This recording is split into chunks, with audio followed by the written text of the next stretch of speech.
federal level, state level, and also a local level across the state of Tennessee. We've had literally hundreds of folks come into Sevier County and have spent the last few days helping fight and contain these fires, and we certainly appreciate that. And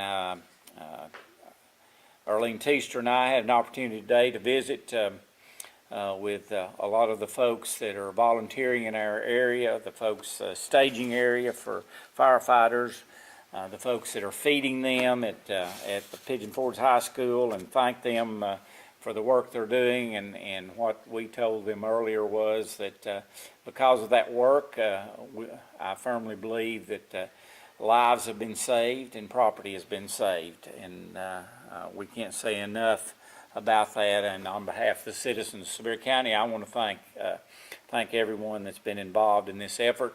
I also like to say that, and I have over my career, unfortunately, there's been several events happen in Sevier County, disasters, and I believe that the organization this time and the effectiveness of all of our firefighters, especially the effectiveness of the team that we had in place that was directing all the activities. I couldn't have asked for more and better organization than we've had, and yeah, I think it's a result of them. You see 4 of them behind me here. You've got Chief Watson, Chief Bucket. We've got Joe Ayers, the EMA director, and also Bruce Miller from the Department of Forestry, and they've been a big part of the reason that this has happened. And as I've said before on various disasters, and particularly the one in 2016, you take events like this, you see what you've done good, and then you build on that, and you decide, and you look at it, you examine it, and see what you can improve on.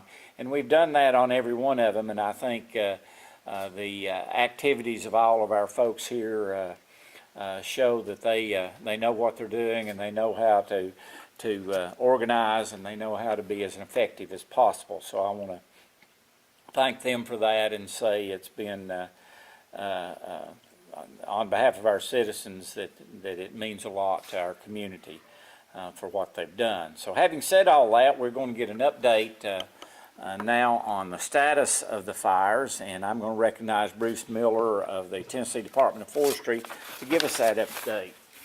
Bruce? Thank you. Yeah, good afternoon. The update we have on the Hatcher Mountain fire is I have put it at 95% containment, and we're very confident in the increase in those containment numbers over the next 24 hours. Current total acres burned is at 2675, and we've had about 300 structures affected. Forestry and Structure Department crews are actively working to extinguish all remaining hot spots and any active fire along our control lines, so we're very confident that we have this fire in good check, and we should be able to turn it back over to the locals within the next 24 to 48 hours. The DuPont fire on the Blount-Sevier County line has 664 acres total burn with 60% containment at this time. We've had 1 structure from Blount County and 1 structure in Sevier County have been affected. We completed our control lines early this afternoon, and right now those crews on that fire are continuing to improve the lines and do cleanup and mop up along that to secure those for our crews in the future. You may see smoke on the DuPont fire over the next few days, and that's due to our control efforts. So we're going to be in there and we're going to be mopping up the fire, doing maybe some small burnout of very, very small areas to clean up those lines and secure them so that when we can start increasing the containment on those. And that's all. Thank you.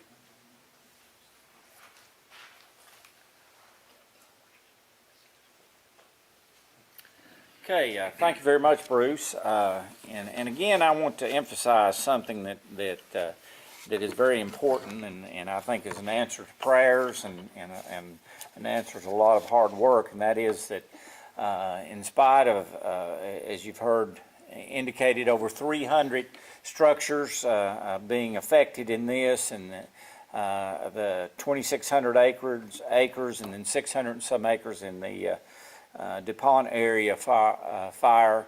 We haven't had any fatalities, and that's something to be thankful for. We had two minor injuries and one major injury, but I understand the major injury that went to the hospital has been released from the hospital, so we're thankful for that. We can certainly, one of the things we've always said is we can replace buildings and vehicles, but lives you cannot, and so that's the most important thing that we've looked at in this fire, and that's again because I think a lot of the activities that went on and the rapid response and organization that we've had throughout this event.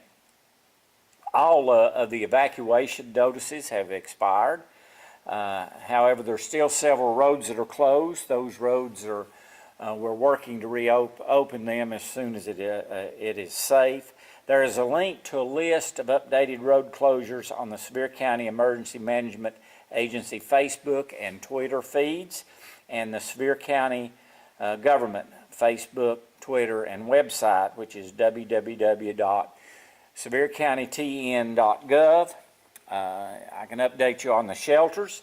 The shelter in Seymour has been closed, and the Pigeon Forge Community Center shelter remains open, but we're hopefully soon, as soon as tomorrow, that we may be able to close that facility. We're also working very hard to try to get folks who have homes in the most effective areas of the county. We're working very hard to be able for those folks to get back in there and survey their property and see what has happened to their property. So hopefully very soon, within the next few days, we're going to be able to let those folks get back in there safely and survey their property. As far as donations, we've had such an outpouring of donations from residents and businesses, not just in Sevier County, but across Tennessee and even across the region, that it is amazing. Arlene and I looked today, and we stood amazed at what all is at Pigeon Forge High School. It's being utilized by our volunteer firefighters and other emergency personnel that we have. We also have a lot of items coming in at the Sevier County Fairgrounds, which is being operated by the folks at the Pigeon Forge Rotary, led by Jerry Ware, who also led the efforts during the 2016 Gatlinburg fires. So we appreciate that and grateful for all of the donations. All of our local rehab centers are very well stocked right now, and we think we have plenty of donations there. But if you wish to make a donation to any of the folks that have lost property, there is a website that we have activated, our Mountain Tough organization, and if you will visit www.mountaintough.org for online donations, and all of those donations should be taken to the Sevier County Fairgrounds, and that will be open tomorrow at 1 p.m. if anyone has donations they'd like to take down there. So again, we are thankful for the generosity of folks here in the county. It's been unbelievable what they have done, folks throughout the state of Tennessee and actually throughout the region, the donations that we've had and the outpouring of support from everyone, and we're all very appreciative of that support, and especially we understand, and I think everyone understands, that you need that kind of support and able to move through tragedy like we have had. So, having said that, we'll take just a few questions, and if anyone has any, and hopefully what we plan to do, unless there are some significant events that happen between now and tomorrow night, we'll probably just do press releases tomorrow to update you on some of the information as we get it more accurate.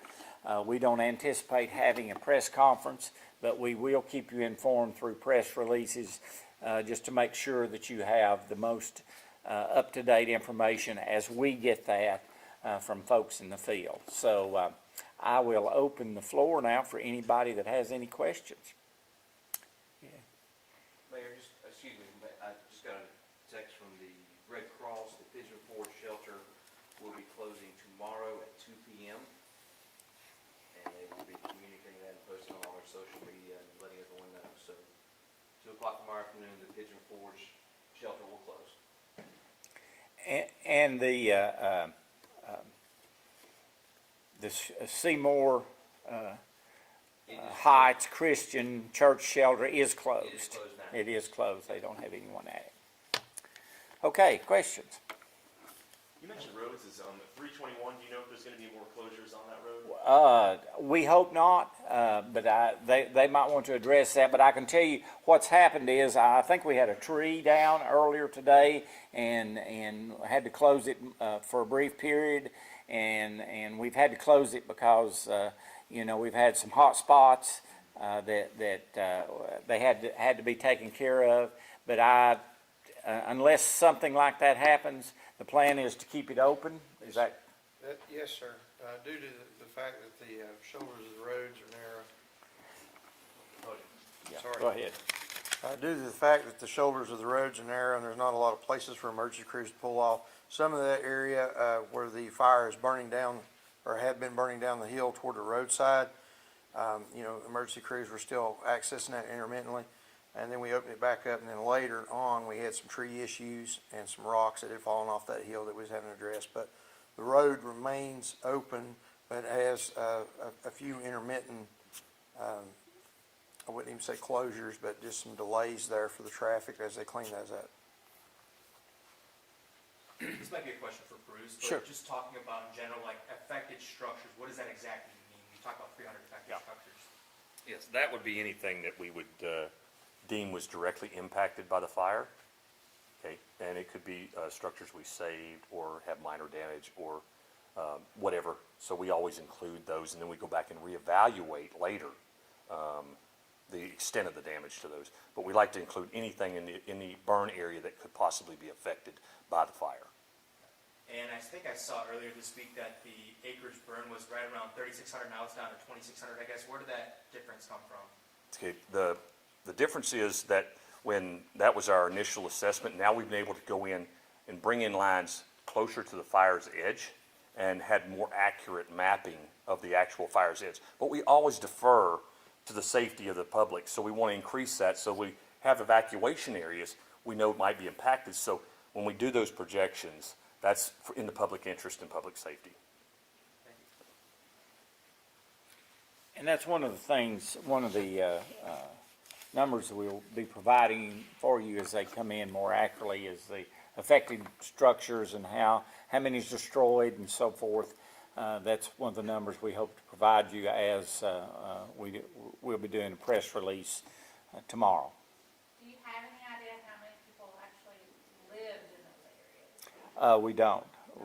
We're trying to determine, right now we're just trying to have teams in there determining the number of structures and how they've been affected and those types of things. We haven't moved to trying to determine how many actual residents we had or summer homes or anything like that. So that will be work that will be done later.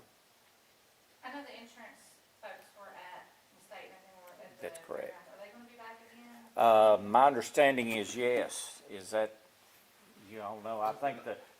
I can address that. Yeah, the department, I think they're gonna be there, Chief. I spoke directly with the Commissioner of Commerce and Insurance, and they're gonna be there as long as they're needed in the area, set up just like they were in 16, where they can service the community for their losses. I'll just kind of open up questions to anybody. I mean, last couple days since Wednesday to today, it's been kind of a whirlwind. Can you kind of describe what it's been like kind of on the ground and seeing all this? Well, from my perspective, and then I'll let anyone address that wants to. I have said this, said it all day today to the folks I've talked to. I'm most appreciative of the organization that I've seen and how the professionalism I've seen throughout this event, starting at 11 a.m. on Wednesday when we first became aware of it. It's been amazing to me how efficiently everybody has worked and moved, and I've said, you know, there's several things when you look at what happened in 2016. There's some things that I've seen that really helped us work to stay ahead of all this, and I've said a couple of those things were we had not been able to call for evacuations locally, but the governor and the legislature, Governor Haslam and the legislature at that time made a change, and we can do that locally now. The county mayor can, and we also had to have Nashville do the IPAWS alerts, and now we can do that locally, and that has made a big difference in our ability, because in 2016, if you recall, we had communication problems. The cell towers were part of the areas that were burned, and so many of them went down, and we weren't able to communicate. So this time we did not have those issues. So from what I've seen, it's been a very effective operation from my standpoint, and I've been very pleased with how every organization is fit together. We had federal, state, and local, and we had not only local here in Sevier County, but a local across the state, and they have worked seamlessly together to address these fires, and I think that's made a difference, and it's made a difference in lives saved, and it's made a difference in property saved. So I don't know, anybody, rest of you can react as I have to what the question is, if you want to, Joe, if you want, or go ahead, Chief. Yeah, I'd just like to reiterate as well, the departments of Sevier County and neighboring departments and across the state, like he said, echoed it. I can't say how happy I am as far as their cooperation and how hard they work together. The conditions that they were faced with out there was rapid fire growth due to a wind-driven event, and you know, everyone excelled and to quickly try to get a wrap on this. So I just wanted to reiterate how grateful I am for everybody's response and hard work.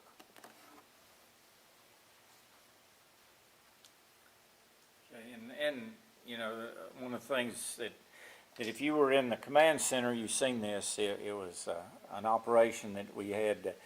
Chief Watson, who's the chief in Pigeon Forge, was right there the whole time, and worked in. Fortunate that it didn't go into the city limits of Pigeon Forge, or we missed Taster. But it's because we had folks from Gatlinburg, Pigeon Forge, Sevierville, all working together to make sure that happened, and all the county volunteer fire departments, and then all of them pouring in across the state. So it's a credit to all of and the state forestry people as well were here from the get-go. So it's a credit to all of them how they have worked together and teamed up and been incident commanders. They change. It's amazing to watch. You know, one day one shift will be Chief Puckett, and the next shift will be Chief Watson as the incident commander, and then it'll go on like that, and it's good to watch them seamlessly work like that. Other questions? I'd just like to hear a little bit more about how they coordinated so many people, especially I get back there and get lost, and I'm getting familiar with the area. These people haven't even been in those areas before. How do you do that? How do you coordinate all that? Yeah, go ahead. And one thing, so on the coordination, is one of the things that we've had great relationships with our local law enforcement, and one thing we did in 16, because cell phones wouldn't work, we'd have to take, for example, in Pigeon Forge, I'd have to get Pigeon Forge police officers to take these individuals where they had to go. But luckily, in this time, they were just able to use Google and to be able to find their directions there. And what we've been trying to do is make sure that in those areas that we're working, that we've got some local folks that can help direct those operations. And so the thing that I think is being missed is that though everybody wants to thank us, today as we were getting a tour around the rehab facilities and the support facilities, if those people, this is really what we call the volunteer state, because if it hadn't been the outpouring of people's love and support to our community, we wouldn't have been able to support this type of operation. So to all those people that give to us and that are cooking for us, if they don't fuel those firefighters, we're not able to be effective out there and to be able to do our job. So it makes you proud to be a part of this community and see the love this community. So for all those people out there that support us, thank you from the bottom of my heart. It makes me proud to be a member of this community, to be able to see that done. Other questions? If not, let me say thank you all. Thank you all for being here.